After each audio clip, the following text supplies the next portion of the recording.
Shift Nation, it's our privilege today, this morning, this evening, whenever you choose to listen to this amazing podcast, to introduce Stefan Ozich to the show. He is someone that has definitely been in the media space at the moment with his story. Probably not enough. I think you'll hear his story soon and why more media outlets should be talking about this awesome thing that he's been doing. But as Stefan, bro, it's just an honor to have you on the show, bro. Yeah, thanks a lot. Thanks for joining us. Mm. I guess the best place to start is for anyone listening not to assume like your story and what and what you've kind of done. But bro, you've taken on a super big feat, really, to basically run the length of New Zealand, which would have certainly been enough. But you decided to flip a 180 and run all the way back. Yeah. I guess we can start there, bro. For those listening, who is Stefan and what's your story, bro? Yeah. Well, I'm the youngest. I think I really want to talk about the family component. Absolutely.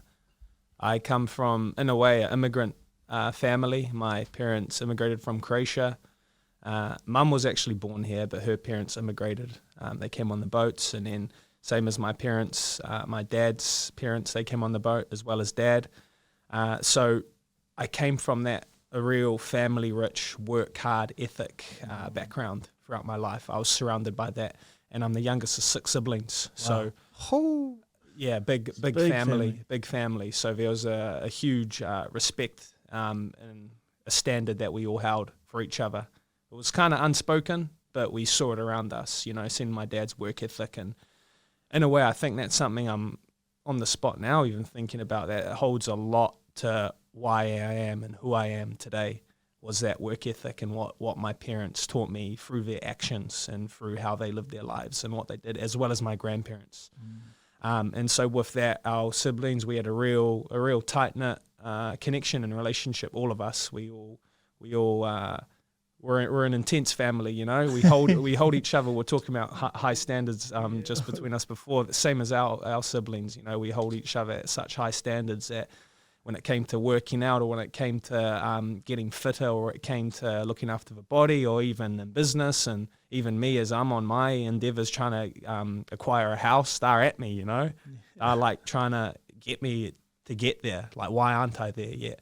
Without saying it so black and white, but that is kind of the way in which they're, talking to.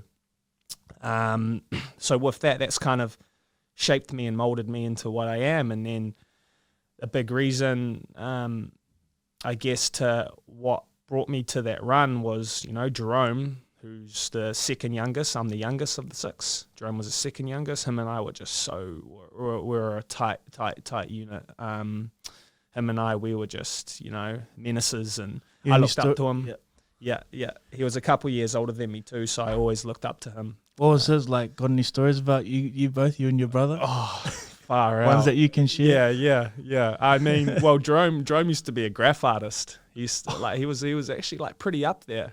Jeps was his hit, and there was a story. So you're already running amok from a young age. Yeah. And then I remember one story. Well, I was at school, and then I saw a Jeps piece on the train. It was at Fruitvale train station, and I was like, "Hey, I didn't see that this morning." And then as I keep driving along, I look back and I see him huddled behind the wall, because he just did it freshly. He just did the paint freshly, and I just remember hitting him up, and he's just like, yo, backing up. And there was one instance where Jerome, this is more so about him, not so much about us, but one morning, it was probably 3 a.m, and then Mum and Dad came into the room. They're like, where the heck is Jerome? And I'm like, well, he's in bed. He's like, nah. Apparently the cops pulled him up that night because he went painting, stole my brother's car, and he went painting that night. And then that was kind of the extent to Jerome. He was a menace, And then him and I would like do more kind of action thrilled stuff, which probably ties into why I did what I did with the running. Was we would like go to Hahe, which was like a beautiful place in Coromandel. We'd go do like rock jumps and whatnot, and we'll go find the most like dangerous. There's no other way of saying it. Like, you'll die if you miss the spot to jump. Yeah, we'll climb some rock faces and just be jumping into this beautiful paradise, you know. Pop some monies. Yeah. Oh, I couldn't manu. Who kind of could? I couldn't. So things like that. And funny, I'm bringing that story up now. I remember Jerome, the last kind of 6 months of his life, I remember him actually sharing that memory with me, being one of the happiest memories of his life. That came to me just now as I'm speaking to it. So things like that, where we'll just always go out and do these things and adventures and climb trees and you know, like fun stuff, you know, but stuff that was, you know, somewhat dangerous, but we're always on that edge. And that ties into, again, me as to why I did this run. Yeah. So just quickly, just to stop you, I notice you definitely have a presence about you, like in the moment, you know, even as I'm talking to you. And I noticed that we're obviously here to talk today about kind of what you've done, but where you've decided to start with who I am, you know, starting with your whānau, starting with your family, which I think is like a real distinct difference, which kind of is talking to like the person that you are. Am I right in think like as Croatian in your family, like not that it's the same, but you see similar parallels to Māori Pacifica and how, bro. Yeah, totally. 150%. Yeah. And so for you growing up, family was everything. It's everything. Like, yeah. Would eat around the table. If you wouldn't be allowed to, man, if we were watching TV, well, you wouldn't be allowed to watch TV. I'm not even going to go there because you wouldn't be allowed. If there was dinner, you're at the dinner table. Everyone's there. Absolutely. Yeah. Huge. And I think that's a big reason why I get along so well with the Māori and Pacifica. Like, there's just that connection. There's a similarity. There's almost a fear of your parents. Totally. You know, you can't go out. I couldn't go out when I was all my other, you know, I'm not talking to any of my other mates, but a lot of my mates that are like my white boy mates are my best mates. They could go out from the time they were like year 7, year 8, and I couldn't even go to the movies, man. I couldn't even go to the movies with a girl until I was probably like, you know, 16, 17, even then. Bro, I'm vibing because I grew up a pastor's kid, so I used to hear my mates like at school just like some of them their parents weren't even home. I was like, what do you mean? Like, you're like mum and dad, like they're not there. They're like, oh, I just get back, I'm asleep, or like I'm like, what? Yeah, it's just the whole different parallel, you know. Couldn't go out to parties, no way. Until I was 18, I could not go to parties, you know. And what was mum and dad like? Oh, amazing, but just harsh. You know, I fed my dad till I was, probably 16. Yeah. Like, and it wasn't I'm scared of him, but I just feared, and you know, I got the odd hiding, which was necessary. No abuse, but I was a little shit, so I would have to get a hiding, you know, and I was scared of that, like, and it wasn't. And now him and I were like, I got so much respect for that man, for what he did, the work he did, his work ethic, his mentality. You know, he basically planted a whole vineyard. You know, 20 acres by hand with his dad and his brother. Like, that's work ethic. And I just respect that, and I respect him now. And ultimately, in a roundabout way, these are all the things that shaped me as to who I am. You know, that's who I am.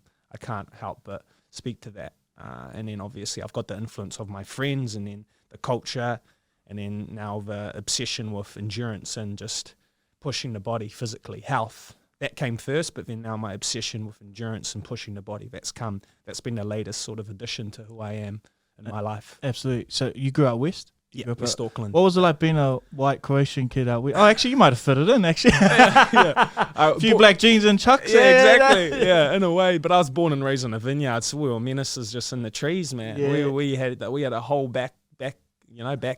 It was 20 acres again. So we were always entertained. Had one memory as well we've got to share. We lit a tennis ball on fire and playing soccer with it, you know.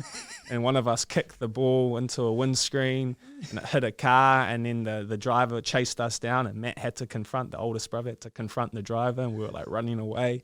You know, stuff like that, you know, jumping into bamboo shoots from trees, making tree houses, making homemade bow and arrows, making homemade joey guns where I shot my brother's tooth, chipped his tooth out. Played. I love it. Just fun, you know.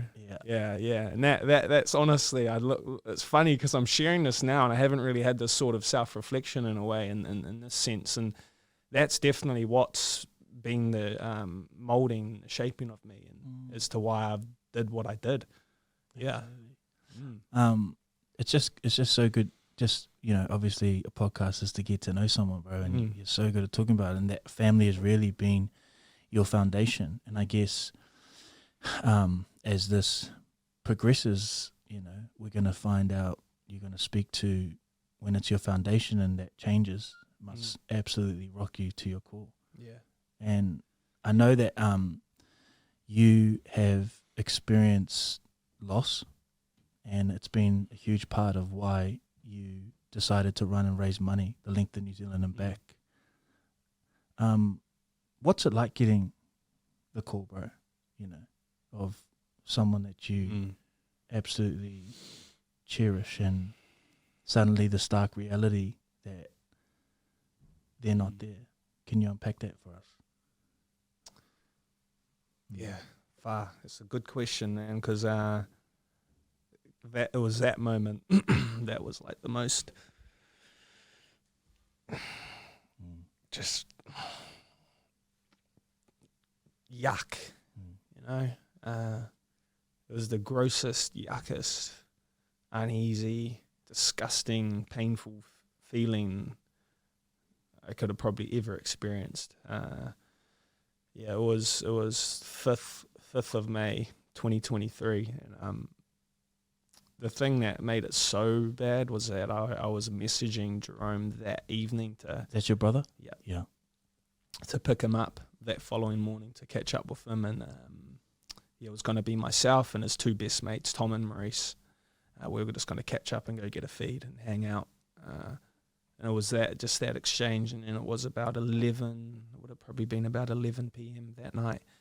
I hear I was sleeping, and I hear like a Steph, and it was Marty, or my brother, who had come around, and my window was open on the side of the house I was staying at, and he called me, and then I was like just frazzled, unaware of what was going on, and Mars was just like, yeah, he's gone, and yeah, it's just, man, it's just all those things I said before, like what, the thing that made it so hard too was that we were fully aware of what he was going through. We're all bounding behind him and trying to get behind him and just support him, and it was through that. And then he ended up in a respite centre, and he actually went back to the respite centre, and it was in that second innings at the respite centre where he did what he did. So that took his own life? Yeah, he took his own life, in the centre. So they was trying to obviously get help. Yeah. And their support. We were trying it all, and he was too, but there was so much telling me at the time that where it almost felt like he wasn't worthy. He felt he was at a dead end. These were his words. I remember him sharing. And it was that sort of vocabulary, that language that made me just be like so bothered, it made me feel like he was quitting too. And with my mentality. Which isn't always emotions, people that go through this like you feel comfortable voicing it. Exactly. You're right, because you got to understand, but there's also, in the most loving way, a rage, eh? Yeah. Exactly. Exactly. Again, that standards thing. And this is where the siblings, this is where that comes in. It's like, what do you mean, bro? Like you've got this, and it's within you. And but again, these words were empty when he's in a way, he's checked out. That was the hardest thing. Like, I'd see it in his eyes. That was the toughest thing. So when I got this news from Marty, oh man, just nothing comes close, eh? And it's just, because I was so tired and out of it, and there was this confusion. It turns out my brother Matt came, the oldest brother came probably half an hour before Marty came, and he was apparently knocking down my door, and I didn't hear anything. And then Mars come in, he's like, yo, Steph, whispering, because my window was ajar, it was open, and he was outside, and I woke up to that and not the bashing of the door. That in itself I thought was weird. So yeah, experiencing that, and obviously went home, and mum and dad's, and it was just the worst nightmare for all of us. For basically, I can't say it's still a nightmare now. I can't, because I've moved on so well in terms of the acceptance and the healing. But for 6 months, a year, like I got fucking. Can I talk about my shit? Absolutely, bro. I got all of a sudden suicidal ideation. I've never had that in my life, and I was like, what the fuck is this? You know, I got fear that, oh shit, I'm gonna end up like all these like crazy thoughts, but the feelings were so raw and real, and I'm like, damn, this must what it feels like for people. This is not what it felt like for Jerome. But when I had faith, and when I knew that this would pass, I just knew that. So I was having a ride through it, but shit, it was uncomfortable. The anxious, heavy not feeling in my gut every morning, waking up in the morning feeling like I was going to be sick because that gut feeling. But again, I just, the faith, and also speaking. I was talking about it with my mum and my brothers. Speaking of safe people, eh? Yeah, who somewhat understood, you know. And my sister, she was going through it too, very similar. So we were talking about it, and it made it less of a monster, you know. It didn't give it as much power. But yeah, all those things, you know, with that night, it just, man, it was the worst possible thing. And listening to you, bro, I just something's come to mind that I've heard once, and it's like, to know great losses, to also know great love, you know. And you know, you starting with your family, and that's just what I think about. And I think for those listening right now, this might be on a scale for you of how you're meeting this conversation. There are some people listening right now, and you're like, what Stefan's going through before this happened, that's exactly what I'm going through with a loved one, with a sibling, in a relationship, with a friend, and themselves. Yeah, like that you saw it in his eyes. You saw the life fading. There are some people that you're right where Stefan is in the process of maybe getting through it a bit in the healing. There are others that it might be so raw right now. I lost a friend New Year's Day this year, and if I'm being honest, I've put those emotions to the side for now, because I don't know what to do with them, you know. Why? As in, why put them aside? Why do you think you did? It's a good question. Yeah.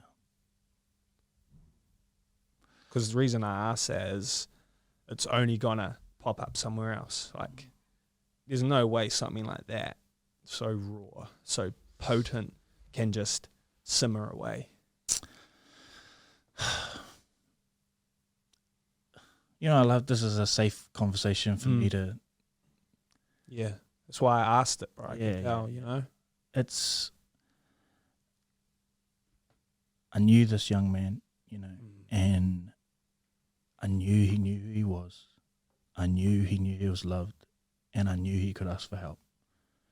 And so when it happened, I don't know if it's human, it's in our nature just to make things easier, but the conversation became, we got to check in on each other.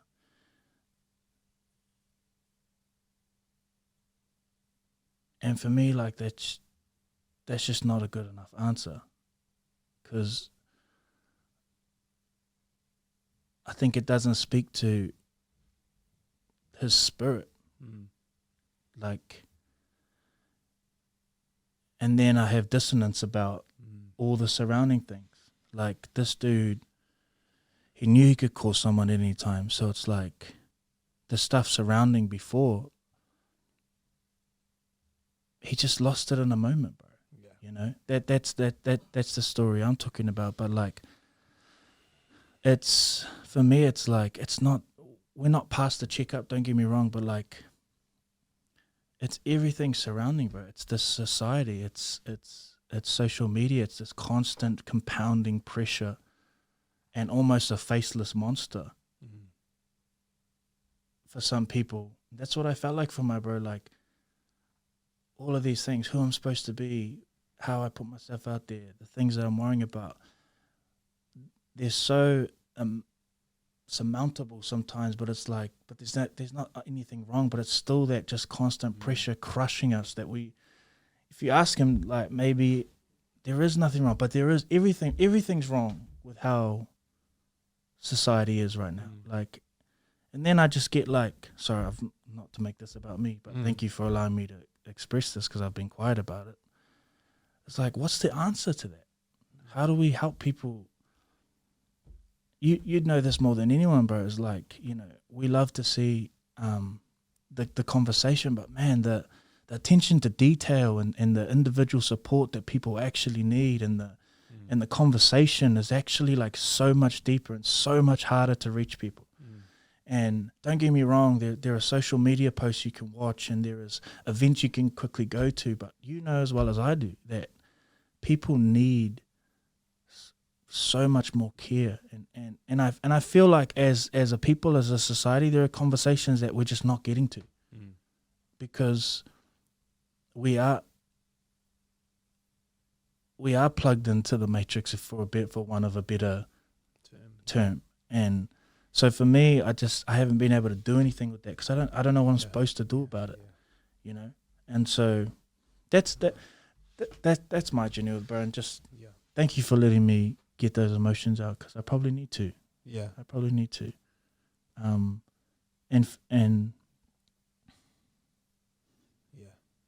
it's okay to just leave that there, Yeah. Hey, that's holding space. Like, yeah, Big totally. Time. Brings up what Ty has brought forward through the check-ins is the traffic light system. You can just say you're orange, and then you can just leave it there. Like, that's enough. At least that's something. You don't always need to go delving in, but if they want to, then it's there too. But now that brings up that, as you've just brought forward, that we can just leave it there. And that's powerful. There's so much power in that, and I think that's something to speak to as well when people check in, and hopefully when these check-ins with Last Chance Project become more prominent and more within the country, within New Zealand, there's more spots to do it. That will probably be their opportunity, and that's the best opportunity they have, is just to say, yeah, I'm at red, and I've been at red for 5 years. Right now, I can just leave it at that, and then maybe the next session I can start to explore deeper why. But even just having the ability to say there, I think that can open up so many men's hearts, because I think that's what needs to be open. It's their hearts, the mind's a liar, and this is something I learned on the run. There's some use for it 100%, because it's our operating system. It's it allows everything to function in our being. But from the thinking perspective, from like that side of things, so much of it's just full of shit, And then when it comes to the mental health, and our pain we're going through, like, it's real, but in the sense of, say, your bro or Jerome, what that voice was saying, it's a lie. Like, there's no reason ever that someone should take their own lives. Ever. I'm never going to agree that that's the thing to do, ever. I'm never going to budge on that. I think there's a voice in them that lied, that told them that was the way to go. But sorry, just to quickly, I think that's so important, that traffic light system. That's so powerful, because I think what men also need is resources, like, to land these feelings on and conversations on. We often stop at the chicken, and I think for men that are listening, we don't communicate like women. Like, when we do have a beer, have a coffee, have a training session, what the healing part is that you showed up, and then we worked out. What we're not going to do is sit down and go, yo, I'd like to unpack all my emotions now, and I have all the language and communication to help me do that. And can you? I'm going to purge my emotions here, and can you get, like, what it is you dap up, you say goodbye, and your mate that is struggling goes, fuck, he showed up for me. I needed that. Yeah. But I think an extension is that traffic light thing, to go, big time, bro. Don't have to tell me all the words around it or the story, but you at orange now, or you at red, and how long you been there? Okay, that's all I need to know. Like, bro, just that is so powerful. And I just really want to double down on the people listening in the podcast that, man, that is the tools that we need, to big time, to help that. It's so simple, but so powerful. Where are you at the moment, bro? On your traffic light? Oh man, bro, like, after the run, I was almost orangey red. I was actually going to share this next week with the boys, but yeah, shit, it was uneasy, I felt frazzled, anxious, almost depressed. That post-event blues. I felt all this energy that I didn't know where to put it, and, a bit of overwhelm, what next, all sorts of the rigmarole of thoughts, bro, just fuzzing, uneasy. But right now, green, orange a little bit in moments, but that orange is sort of like an urgency orange. It's not an orange to go into red. It's like an orange going to green, fortunately, where I am right now. More of an urgency orange, because there's like my body's starting to heal now. I'm getting a bit more energy back. My sleep's getting better, finally. Man, 4 months almost of like shit sleep. It's an intense thing, man. It's hard. We should probably talk about this. So, I love where we start. He's Croatian, I'm Polynesian. We got to know who you are first before we talk about the thing, Other cultures, they're like, what do you do, mate? And we can get to that now. So, Stefan, you're a legend. You have experienced this great loss, and you've channeled all of your energy into a mountain of work. So, what made you decide that you wanted to, first of all, run the North Island, like let alone the South, and then back? Like, running the length of New Zealand, bro, and back is honestly diabolical to me in my mind. And I started running last year, so the most I've run is 21 Ks. I've done it a couple of times. And I love the running journey, so I am keen to ask a couple tips, because I want to get to that marathon later in the year, but we'll get to that later. But man, what made you want to run the length of New Zealand, bro, and back? Well, obviously Jerome was the impetus, like as in the spurring, but it was actually a year before that. I lost a friend, Jordan Keel, one of my close homies, same exact circumstances. And it was around then when that happened that I realized, I actually spoke to his parents. I'm like, I've got to do something here. I have to do something loud. I have to do something to just bring some change, bring something that needs to stop this from happening. And then that sort of sidelined. And then once Jerome happened, I was like, nah, this has got to be it. And as I was grieving, healing, and going through that process of letting that pass, I realized, I remembered Jordan, and I'm like, nah, I'm into this endurance thing. I'm obsessed, I should say, pushing the body. And I just knew that doing something big would more likely bring attention and awareness to the cause, which was essentially suicide prevention and helping the men, being there for the men, bringing men back to allowing them to be men, be who they are, not to be the suppressed, cuck, like that men are allowed to be fucking aggressive and assertive and just the power of the male, in a healthy way. I wanted that. I know that society needs that because it's gone, but that's a whole nother discussion. It is another discussion. Yeah. I Get fired, So yeah, those were kind of the main points. And then I knew that doing this big run would then allow the eyes to come and to the cause, So yeah, I'd heard of the Aotearoa Trail, which is the route that I selected, starting from Cape Reinga, ending in Bluff. It's about a 3,000-ish kilometre trail that goes through, basically you're going through farmland, you're going through mountains in the North Island, a lot of farmland, mountains. There's freaking ocean crossings. Got to go from like Long Bay, kind of Whangaparoa way, Long Bay, cross through there, pass through farm pastures, roads, etc., pass through the Tongariro crossing. So that's kind of the first touch of the mountain passes. And then South Island, you're going through like mountain ranges, going through like mountain passes, river crossings. I couldn't even tell you how many river crossings. And then there's also the kayak section, I should say, in the North Island. You kayak the Whanganui River.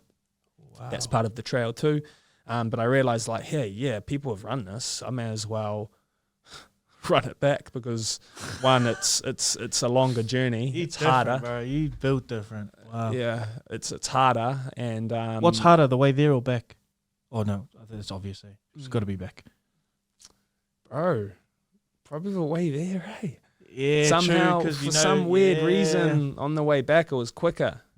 And to be fair, I bypassed one of the sections because one, I was so injured, I was broken, I was actually scared to go into the mountain ranges by myself. At that point, our crew, he had to go, so I didn't have anyone to support. So that in itself was a bit red flag. Like, what happens to the body, bro, after you've been on your legs for, well, you were on your legs for 4 months? Like, what starts to happen? Like, the feet, your feet, it's the feet.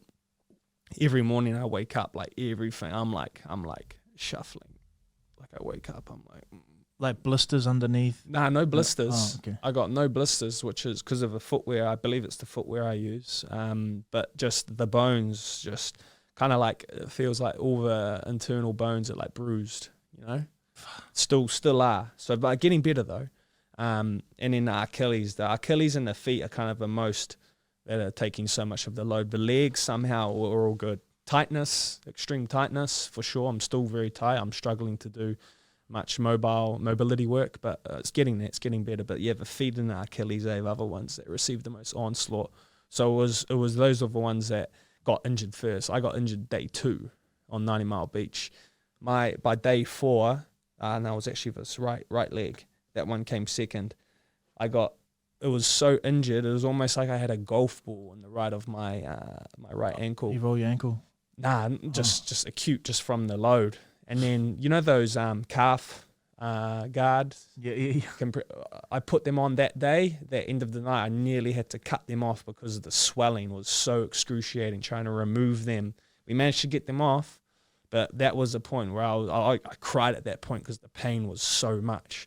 And I'm only day 4 of this potentially 100-day journey. I'm like, what am I doing? You know, how the fuck am I meant to get through this? It was so overwhelming. I was red then, let's put it that way. So yeah, just acute injuries, and then that settled. And then I got another injury on this left side. Same thing.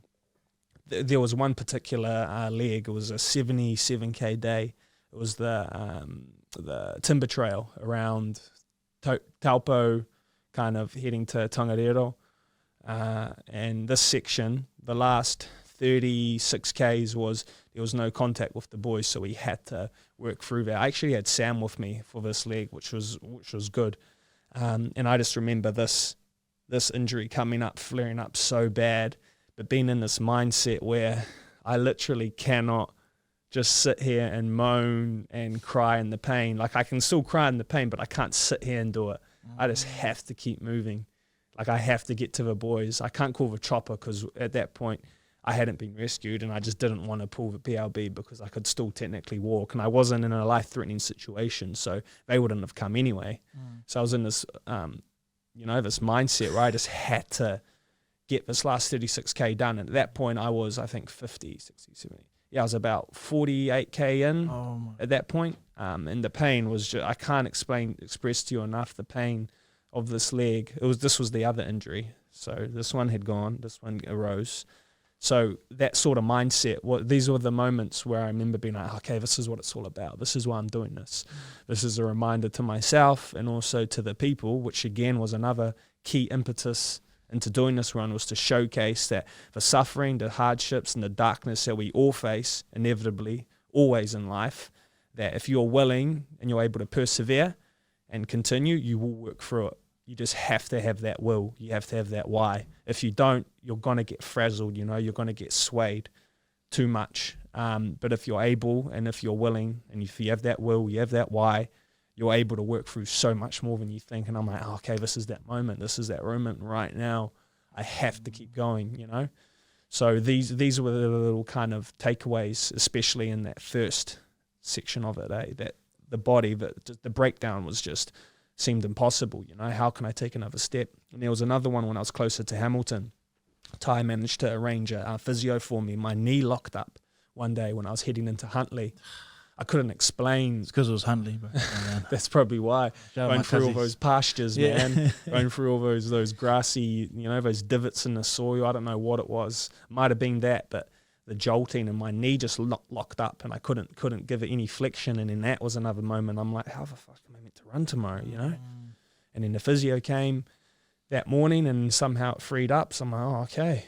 So what that brings up though is just the key point to the mental health component is that a lot of the times that men or women, anyone that's suffering or going through it, they don't even give themselves the opportunity to persevere through their hardship, through their pain. And I think that's the worst, the hardest thing to witness, that they've never been in a position where they've actually had to work through pain and discomfort, physically, mentally.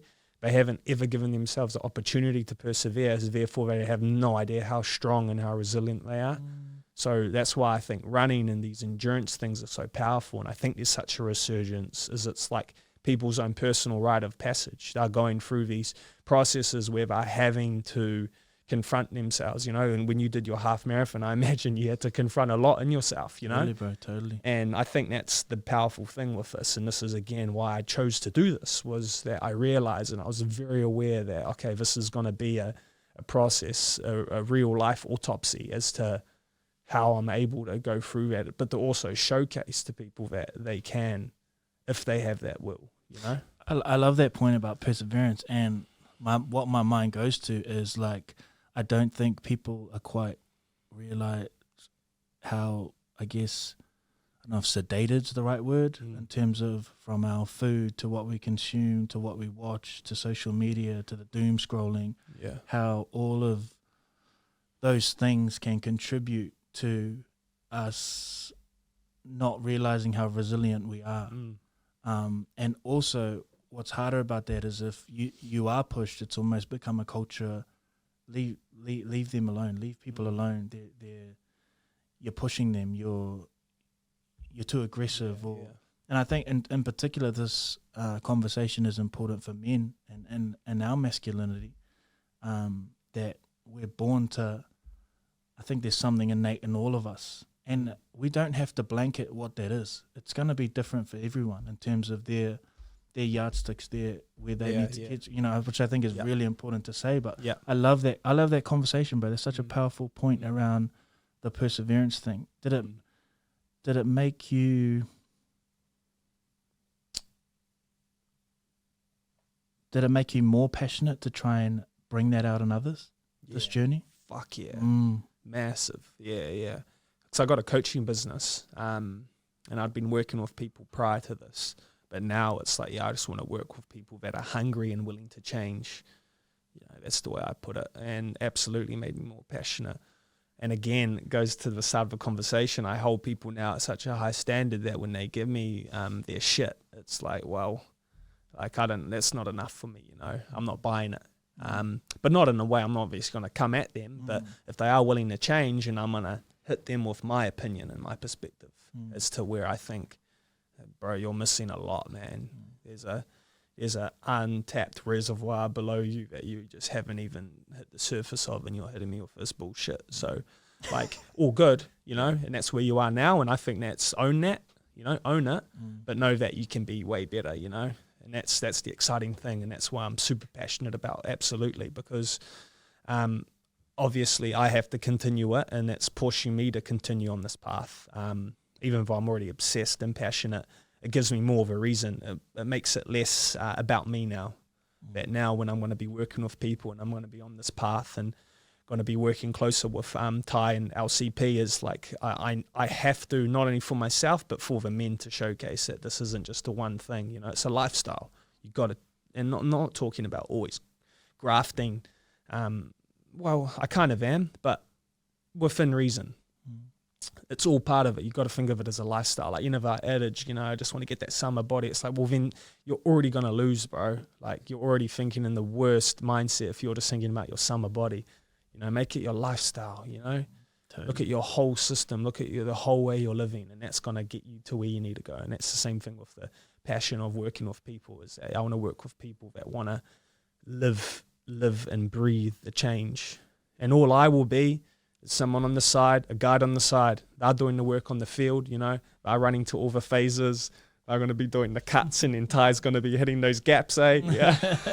But I'm just the guide on the side doing the thing, just to be like, okay, I'm going to, that maybe is out of whack. Yeah. But all the rest you're on, you're doing all the hard work. Some people need that, Absolutely. But other people need to be freaking overbearing on their back because they're so far away. But then if they're willing, they're going to be better off than the person that's been doing it themselves their whole life, you know? Absolutely. Yeah. I just, one of the last things I want to ask is, you know, for those that have been listening to this podcast when we put it out, if you're listening right now, you know, and you are, you know, we're talking about such a big topic, so a topic that people, for whatever reason, sometimes are afraid to talk about, or it's deemed as something that, it's just a difficult, like suicide, it's difficult to talk about. Yeah. But I know that for some people listening, this is probably a really helpful conversation. You're losing your best friend, you're then a year later losing your brother. Now this is your life path. Is there, I don't even know what to ask, but I suppose give you the floor and space to speak to those people that could be going through this, or dealing with someone that is going through this. What is a hopeful message for them from your lived experience?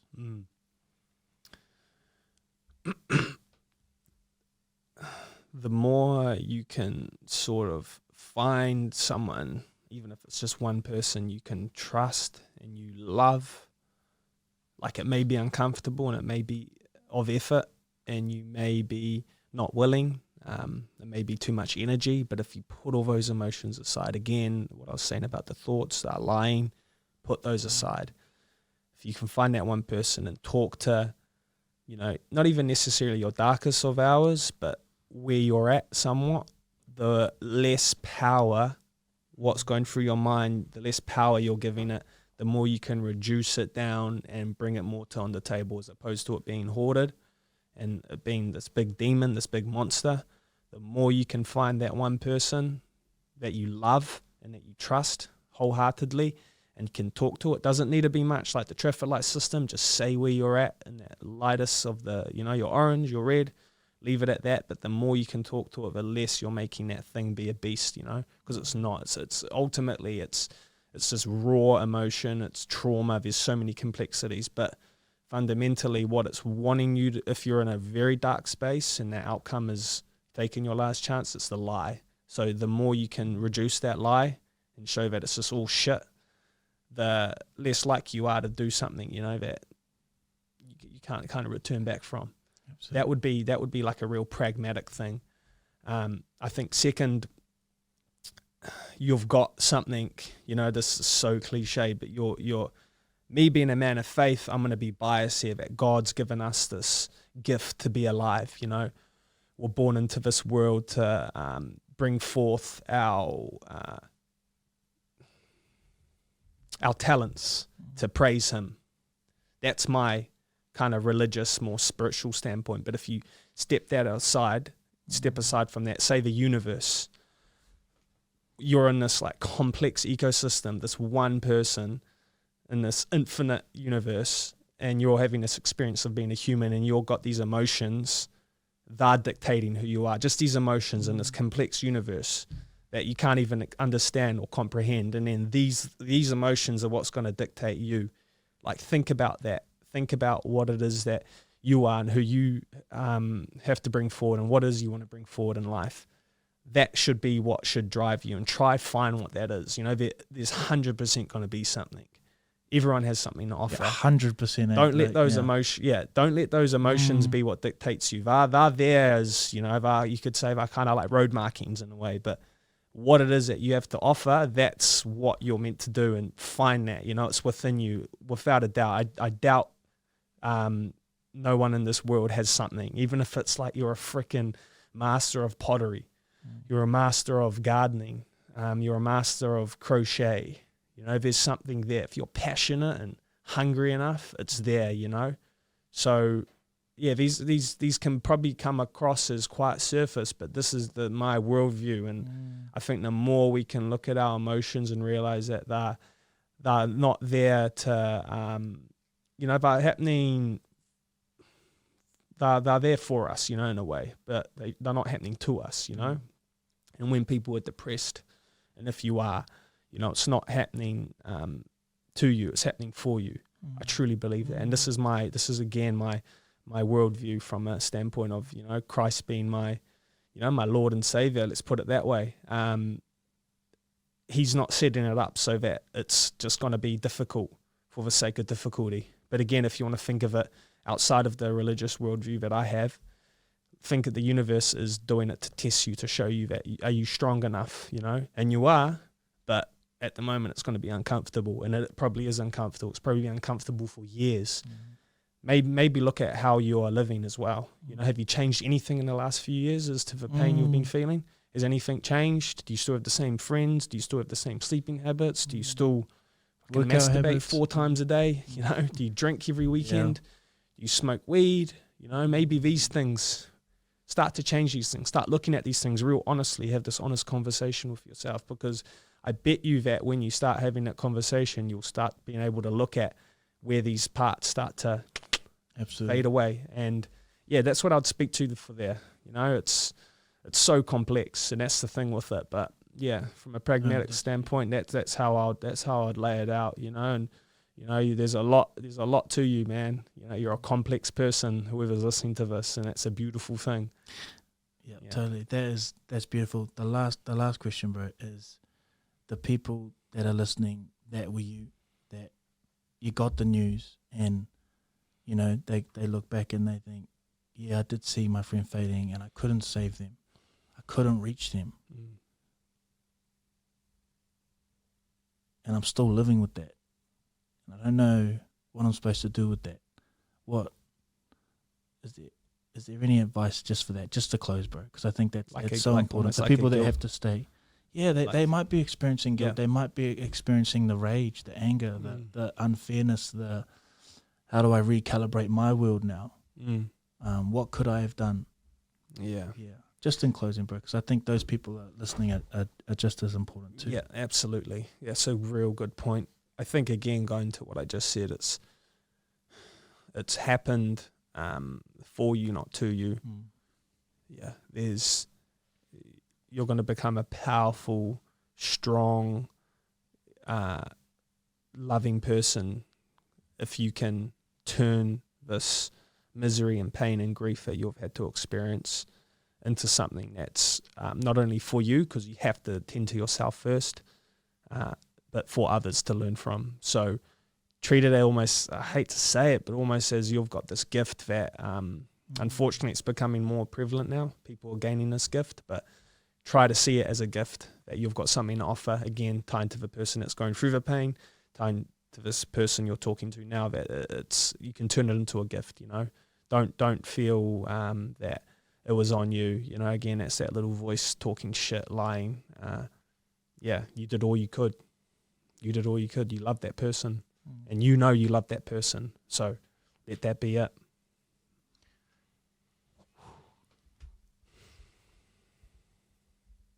Important words to hear, bro. Thank you. I hope that if you're listening, you're encouraged by this conversation. That maybe, hopefully, it might have even been a healing conversation in some way. And Stefan, bro, thank you for your life force today, bro. Thank you for your sharing your lived experience in here so candidly, so honestly, with such a presence that I have to give you props for, because I can tell you are someone who has clawed your way through the fight to get here, and it is our honor as a podcast to have you here today, and to also, bro, to help me unpack for a little bit there. Some things that I needed to voice, and I think that is if you listen to that was just a perfect example of what holding space really is. And sometimes I hate the words that are used, because I feel like, holding space is actually a real tapu thing, and it's actually a beautiful thing, but it gets used so much, and it loses its mana. You're right. Yeah. But I hope that this has just been a really beautiful corridor, bro. And so thank you for your time, and all the best on your journey and what you're doing, bro. Appreciate you. Thank you, brother. Thank you. I appreciate it.